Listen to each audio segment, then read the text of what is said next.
On sait. De retour sur ce plateau, très chers téléspectateurs, c'était là les bandes annonces de films camerounais à découvrir très bientôt dans les salles de cinéma et sur vos petits écrans. Nous sommes avec ces charmantes demoiselles, oui, qu'on a rencontrées ici à Madrid. Et avant de se présenter une à une, bonsoir. Bonsoir. Comment est-ce que vous nommez? Dalande. Vous êtes ici à Madrid, alors qu'est-ce que vous faites ici à Madrid? Je suis en vacances à Madrid et j'habite à Paris et je suis sénégalaise. Et qu'est-ce que vous faites dans la vie? Je suis assistante juridique dans un cabinet d'avocats, mais avant tout, je suis chanteuse, rappeuse, danseuse.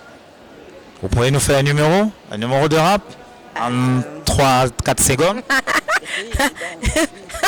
Je peux pas là comme ça. Vous m'avez prise au début. Ok, on va passer à la suite. Et vous? Moi, bonsoir, je suis Naomi, je suis camerounaise, je suis à Madrid avec tous mes partenaires en crime. Donc je peux rapper parce que j'étais une ancienne rappeuse, les filles qui dansent, les filles qui rappent dans le move, tout en restant toujours dans le groove, toujours. Alors Naomi, c'est quoi partenaire en crime? Mes partenaires en crime, ce sont mes potes avec qui je suis. Matin, midi, soir, on s'éclate. On cherche l'ambiance parce qu'on aime vivre. Merci, on va passer à la suite. Et vous, comment est-ce que vous vous nommez? Moi, je m'appelle Monique et puis je suis le partenaire en crime de ces deux demoiselles. Partenaire en crime, mais c'est quoi ça? C'est exactement ce qu'elle vient de dire. Vous tuez des gens ou quoi? Pas encore, mais on va bientôt tuer les gens. Tuer des gens au sens figuré? Je m'entends, sans se figurer. Ok, très chers téléspectateurs, on va passer tout de suite au deuxième focus de cette semaine qui est porté sur Marie-Inès, qui est une jeune talentueuse actrice camerounaise et elle est l'actrice principale de la série Jugement dernier réalisée par Elvis Noulem. Regardez. On sait. Je suis Marie-Inès Ayonga, originaire de la région du centre, plus précisément du département de la Léquier, arrondissement d'Okola. Donc je suis une digne fiétonne voknamier. Mon plat traditionnel c'est le coq. On appelle ça vulgairement au coréton. J'aime bien. Et si je ne la ferme pas, hein? Tu supportes que ces erreurs de créatifs viennent s'agiter de la sorte devant moi? Mon personnage dans la série Jugement dernier, diffusée actuellement sur A+, c'est cette fille-là, originaire de l'Ouest, qui ne respecte pas la coutume, qui méprise tout le monde, qui a pour ambition de mener la vie des jeunes filles de son âge et contre vents et marées, quoi qu'il arrive. Donc c'est un peu ça. C'est vrai que c'est un personnage qui m'a coûté. C'était pas facile. J'ai reçu le scénario 2 mois bien avant. Je l'ai lu, j'ai étudié mon personnage, je me suis mise dans la peau de ce personnage-là. Mais un jour, quand j'arrive sur le plateau, le réalisateur me dit écoute, tu auras tel comme mari, tel comme maman. Tel. Je lui dis mais attends, et tu dois le vivre normalement. Je lui dis non, je ne peux pas embrasser tous ces gens-là. J'ai d'abord celui qui me sert de mari, avec qui je dois échanger des baisers. Il y a l'autre, il y a l'autre, il y a l'autre. Je lui ai dit non, je veux. Il me dit mais non, tu as lu le scénario, tu as eu le scénario. Tu aurais dit je ne peux pas. Mais là, tu es déjà au devant de la scène. Qu'est-ce qu'il faut faire? Je lui dis mais attends, je regarde mon directeur d'acteur, Brice Fancy, je lui dis je ne peux pas. Il me dit non, tu dois le faire. Je dis non, arrête, je ne peux pas. Regarde, est-ce que. Je dis ok, d'accord. On nous a appris un truc dans le cinéma, on peut s'échanger un baiser sans que les salives ne se touchent. Il me dit est-ce que les autres le savent? Je dis mais. C'était pas facile. Et par la suite, le réalisateur me dit à la fin du film, je dois mourir. Donc, je dois mourir et je dois tourner dans un cercueil. C'était pas facile. C'est pas facile déjà en tant que fille. Bon, peut-être belle fille encore. C'est vrai que j'ai jamais vécu on appelle ça des positions canapé depuis le début de ma carrière. J'ai toujours eu à travailler avec des personnes professionnelles, mais la seule difficulté que je rencontre, c'est un peu de manque de professionnalisme.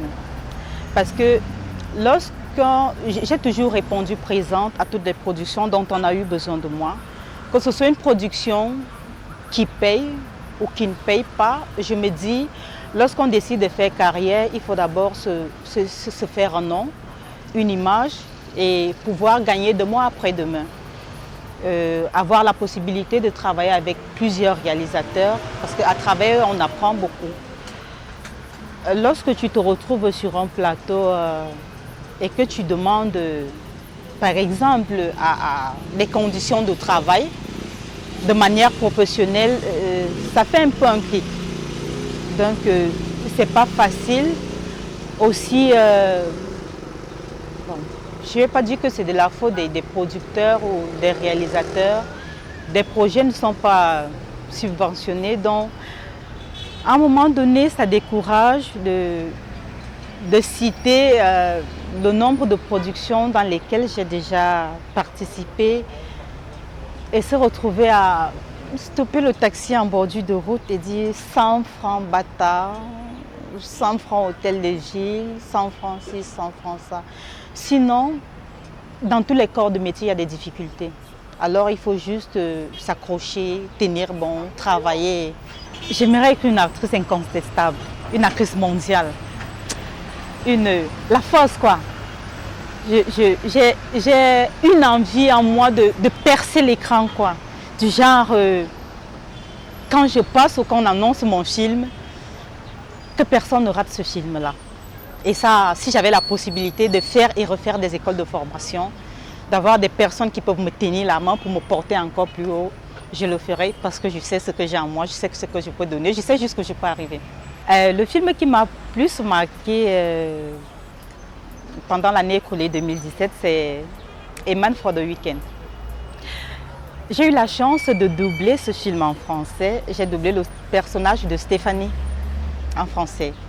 Lorsque je l'ai vu à l'écran pendant la post-intro, je pensais avoir affaire à un film nigérien ou ghanéen. Mais après, je demande à l'ingé son qui étaient les acteurs qui jouaient dans le film. Il me dit non, ce sont les acteurs d'Oboya et tout. J'ai dit waouh. Tout était feutré, le jeu, la technique, le son. C'était ouf. Alors, c'est le film qui m'a plus marqué. L'acteur que j'apprécie actuellement le plus au Cameroun, c'est Axel Abessolo. J'arrive pas à croire qu'ils m'ont servi un faux bizarre. Estime-toi heureuse d'avoir eu l'intelligence et le courage de m'appeler alors que tout allait mal. Quand tu joues avec lui, il faut à tout prix porter également le personnage. Ça fait qu'il y a un duel entre lui et toi et du coup, ça donne un bon résultat. J'apprécie vraiment sa façon de jouer. J'aimerais bien faire dans une production avec François Zélon, avec Ebenezer Kepombia, avec Cyril Delmasso en plantant parce que j'ai tourné dans le pilote de sa série, dans la série Tini et Baba, et j'aimerais vraiment travailler en plantant avec lui. Je suis actuellement en production d'une série intitulée Noir City, réalisée par André Mbang. La première saison est en post-production, la deuxième saison se tourne à partir du mois de septembre. Également une série intitulée In the Game, réalisée par Golden Kling, qui est également en post-production. La deuxième saison se tourne à partir du mois d'août. Je prépare également le tournage d'une série, Méridienne transformée en série de Franck-Olivier Ndema. On sait.